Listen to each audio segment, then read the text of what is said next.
ഇതൊരു ഫാമിലിയൊക്കെ ഇഷ്ടപ്പെടുന്ന പോലത്തെ ഒരു പടമാണ്. അത് ബോക്സിംഗ് ആണത്. എനിക്ക് തോന്നുന്നത് ഒരുപാട് യങ്സ്റ്റേഴ്സിനും ടീനേജേഴ്സിനും ഒക്കെ ബോക്സിംഗ് എന്ന് പറഞ്ഞ സ്പോർട്ടിലേക്ക് ഇൻട്രസ്റ്റ് കൊണ്ടുവരാൻ സാധിക്കും ഈ പടം കണ്ടു കഴിഞ്ഞാൽ.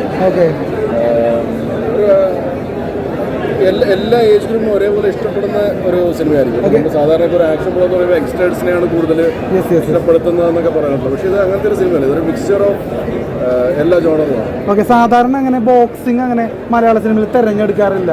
അപ്പോൾ സാധാരണയൊക്കെയാണ് മലയാള സിനിമയിൽ കൂടുതൽ കണ്ടുവരാറ്. ഈ സിനിമയിൽ ബോക്സിംഗ് എടുക്കുമ്പോൾ സാധാരണക്കാരെ തിയേറ്ററിലോട്ട് എത്തിക്കാനായിട്ട് അത് എന്തെങ്കിലും തടസ്സമെന്ന് തോന്നുന്നുണ്ടോ? അങ്ങനെ ഒരു തടസ്സമൊന്നും തോന്നുന്നില്ല. പിന്നെ ഈ തടസ്സങ്ങളൊക്കെ ഇനി അങ്ങോട്ടുള്ള ദിവസങ്ങളിൽ അറിയാൻ പറ്റുള്ളൂ.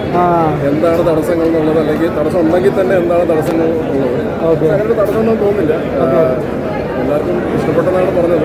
നമുക്ക് പുറത്തുനിന്നുള്ള, അതായത് കൊച്ചിയുടെ പുറത്തുള്ള തിയേറ്റേഴ്സിൽ നിന്നുള്ള കൊല്ലത്തുനിന്നും പത്തനംതിട്ടയിൽ നിന്നൊക്കെ നമുക്ക് നല്ല റിപ്പോർട്ട്സാണ് കിട്ടുന്നത്.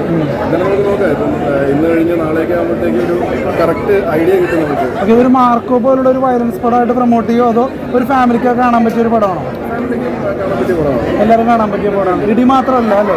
അല്ല, ഫാമിലി ഡ്രാമയും ഉണ്ട്. ഓക്കെ, ചേട്ടൻ്റെ ക്യാരക്ടറിനെ കുറിച്ച് എന്തെങ്കിലും റിവീൽ ചെയ്യാൻ പറ്റുമോ? ഞാൻ കൊച്ചപ്പേട്ട് അഭിനയിക്കുന്നത് പെപ്പയുടെ ക്യാരക്ടറിൻ്റെ ആശുപത്രി